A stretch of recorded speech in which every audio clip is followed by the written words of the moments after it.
como é a questão do dízimo nas duas igrejas? Tem que dar 10% do seu salário, do que você ganha mensalmente, você tem que dar para a igreja católica ou para a evangélica, para a igreja que você frequenta? É assim? Na nossa, a gente diz assim, é uma questão bem interessante essa, porque os 10% se coloque numa mentalidade agrária, não tem dinheiro. Uhum.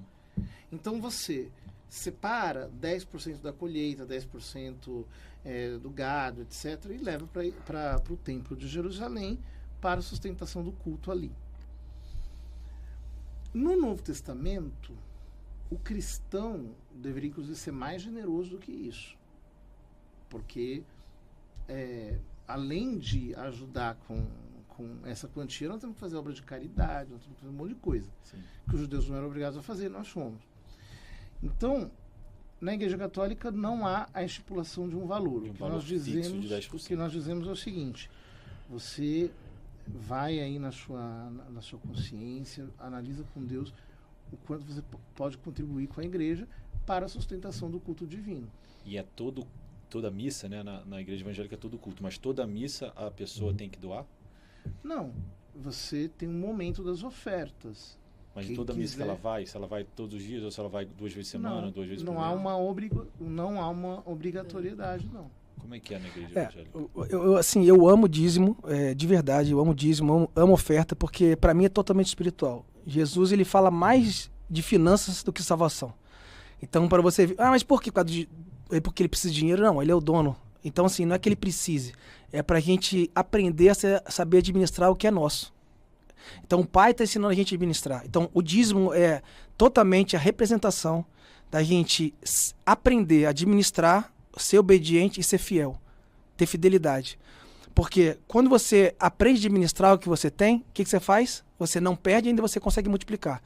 Então, a obediência, Deus sempre mandou. Toda a palavra de Deus é uma voz de Deus. Está tudo escrito, é uma voz. Então, a palavra no original, quando Deus fala ouvir, a palavra Shema, quer dizer, Shema Israel, é como se fala assim, ouve e obedece. Então, não era para a gente ter dúvida, era para a gente obedecer. Então, quando Deus ensina sobre dízimo, ele está falando assim, obedece. Eu estou te falando para você obedecer. Por quê? Porque Deus está nos ensinando a administrar o nosso dinheiro. Para que a gente entenda e saber não perder ele, mas confiar aquilo que Deus deu. Por que as pessoas não dão dízimo? Porque não reconhecem o senhorio. Quando você reconhece o senhorio, você sabe que você... Mas tem um valor específico na igreja evangélica? 10% do dízimo. É 10% do seu salário? 10%. Que você ganhar no mês. Não é só o salário, que tudo que você recebe. Sim. Entendeu? As pessoas até confundem isso.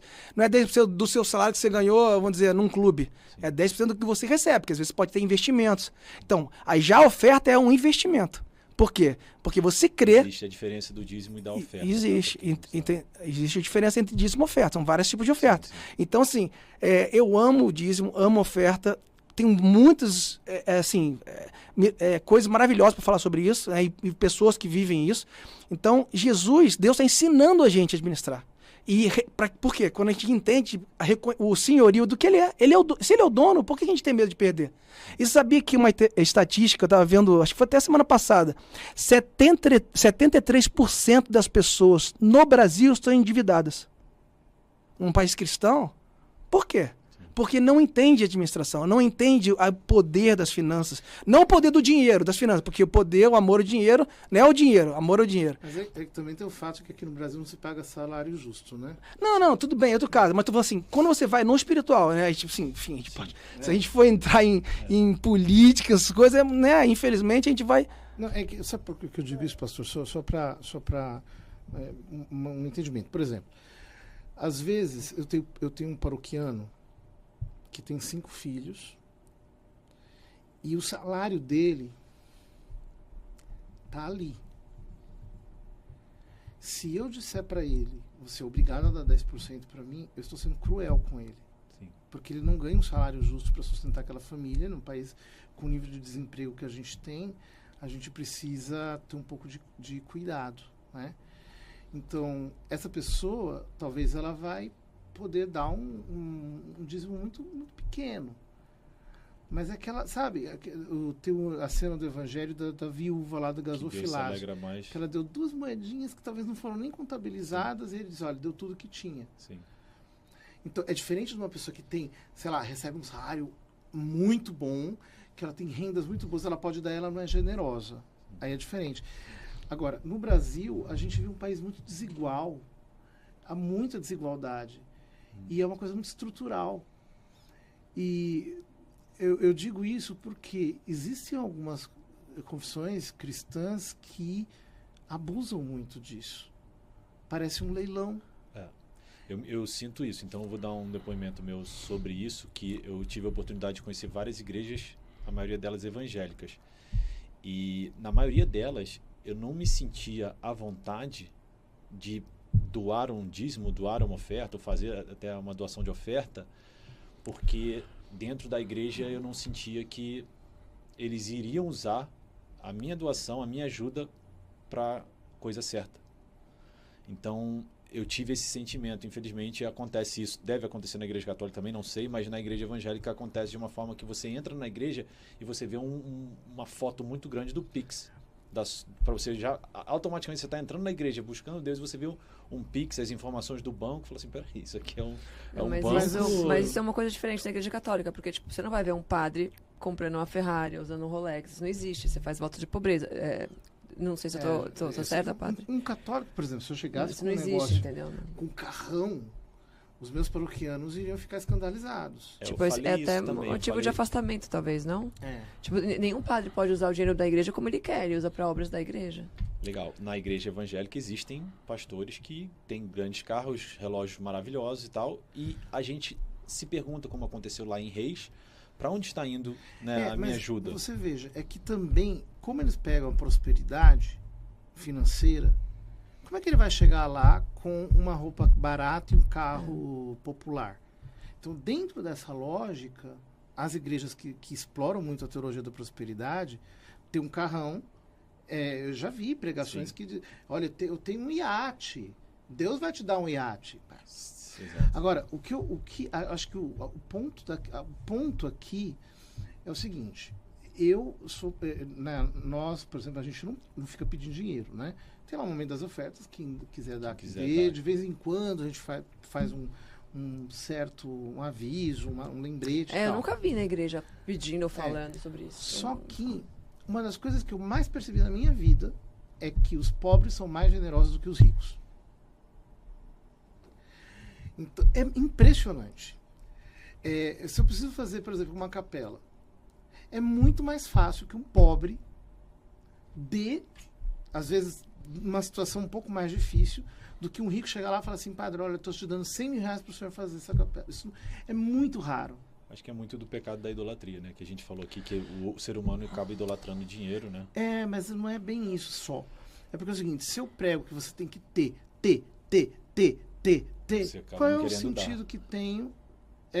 O cristianismo é o contrário. Eu tenho que dar. Eu tenho que me dar, me oferecer.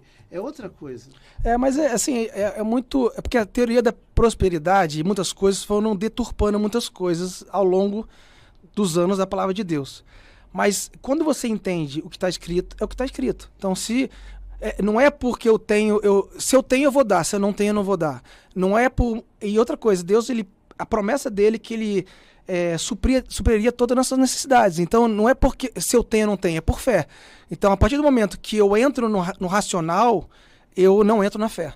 Porque a fé não tem como... O racional ele não pode mandar na fé. Porque eu falei desde o começo que o propósito ele tem que sempre ser maior que qualquer coisa que você pense, humanamente falando.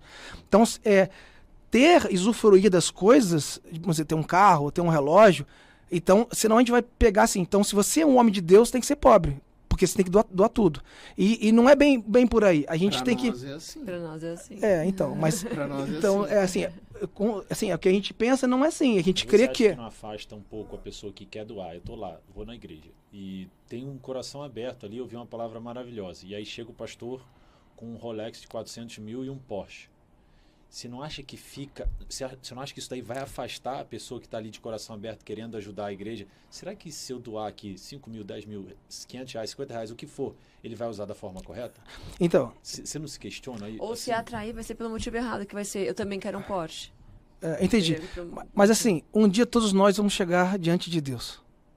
A verdade é essa. Então, eu não posso julgar porque assim, tem vários casos. Sim. Um cara, tipo um desse, com um Porsche e um Mas você acha que Rolex... isso não afasta o cara que quer ajudar ali e vendo que o pastor tá usufruindo de uma vida que, se a gente está num país, que é o Brasil hoje, que a gente sabe que a maioria da população vive na miséria, vive com menos de um salário mínimo, e o cara tá usando um relógio de 400 mil, 300 mil reais, que seja, para pregar a palavra de Deus, você não acha que ele deveria ter uma atitude pelo menos um pouco diferente nesse sentido?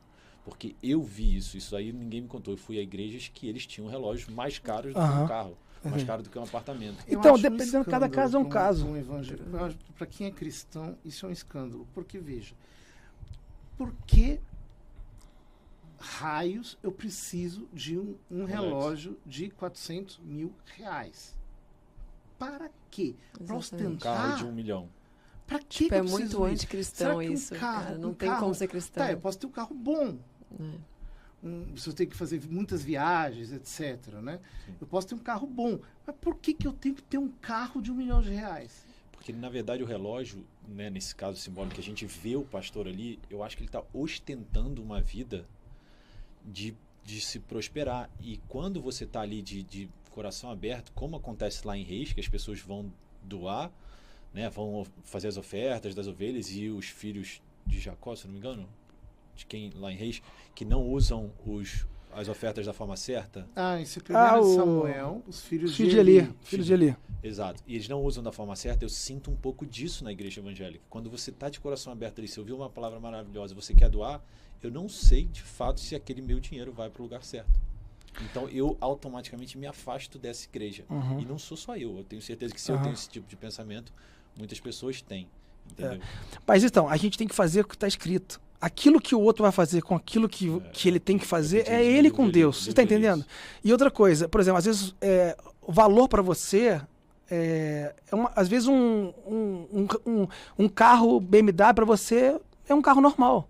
Mas talvez para uma pessoa que é uma condição mais financeira mais baixa, vai ser assim, o maior carro do mundo. Então, mas às vezes para um bilionário vai ser um carro simples, porque tem vários tipos de relógio. É a posição do pastor em si. Ele está falando ali da palavra de Deus e ele está ostentando um valor que, assim, ele podia usar aqueles 400 mil de relógio e doar para a causa que ele está me pedindo. Ele está me pedindo uma causa na área. Depende de cada caso. O que o pastor está falando. Por exemplo, vou pegar aqui um caso simples. Digamos assim, que o fulano ele é tipo CEO de uma multinacional extraordinária no Brasil e ele precisa utilizar coisas desse nível porque a empresa exige isso dele. Então aquela posição exige exatamente isso. Isso Mas é uma o pastor coisa. Tem essa posição? Agora, tem, pastor, lógico eu que já acho que é diferente. Aí eu acho que um pastor, por exemplo, um padre, alguma coisa assim, eu acho que é diferente, porque, por exemplo, eu tenho um bom celular, né? Tudo bem que levaram o meu anterior, mas eu tenho um bom celular. Que, em geral, é um celular melhor do que o que as pessoas por aí têm. Só que, assim, eu uso meu celular para pregar, para atender. É sua ferramenta de trabalho. É minha ferramenta de trabalho. Então, as pessoas entendem isso. Sim. Porque não é uma coisa absurda. Sim. Agora, existem coisas que são exorbitantes. Por exemplo, chegar alguém, um pregador, usando, sei lá, uma roupa caríssima, com a marca ostentada aqui para dizer que ele é gostosão, é que, pelo amor de Deus. Ao invés de aproximar dessa figura, eu me afasto. Eu, como cristão, né, que estou ali. Então, se eu vejo isso, ao invés de eu doar, eu vou falar, eu não sei se esse meu dinheiro vai para o lugar certo. Então, eu sei que outras pessoas pensam dessa forma. Eu entendo que a questão, mas assim, um CEO de uma empresa, ele deve ter e tal. Sim. Agora, um pastor, eu não vejo ele que... Mas também tem outro ponto, assim, se eu estou numa igreja, eu estou buscando a Deus, certo? Vamos fingir que eu seja protestante. Se eu estou buscando a Deus, eu estou buscando respostas do mundo espiritual. Então, o que uma pessoa que ostenta uma vida material muito farta tem a me acrescentar espiritualmente falando? Eu não veria sentido nisso, entendeu? Olha uma coisa muito legal. Deus é geracional, ok? Então, desde o começo, Deus é geracional. Até o Pai Nosso é geracional. É uma coisa, Pai Nosso. Tudo é um corpo. Então, para mim, nós somos o mesmo corpo aqui. Estamos tudo junto. Agora, eu sou pastor. E eu fui pastor em várias nações, vários lugares, vários clubes que eu já trabalhei. Você me conhece. E eu tinha salários muito, muito bons, muito alto nesses lugares que eu passei. Sim, legal, então é o seguinte, Você Eu deixei de ser sua pastor. renda de outra forma, não É, só como pastor. então assim, eu deixei de ser pastor? Não deixei de ser pastor. Eu era pastor, fazia o meu melhor dentro dos princípios Legal, de Deus, como homem de um Deus, ponto de vista. e eu era geracional sobre aqueles que precisavam. Então assim, A sua renda não vinha eu da precisaria igreja ser especificamente. um pastor, não ter nada ou deixar do meu emprego para poder mostrar que eu sou espiritual? Sim. Não, é o que eu te falei, Jesus ele foi quanto espiritual mostrando sobre finança. É como você vai usar isso. Então assim, eu concordo que tem muitas pessoas que usam isso. E Concordo isso. Exageram. Sim. E tem de tudo. Mas a gente não pode levar isso como um padrão. Sim.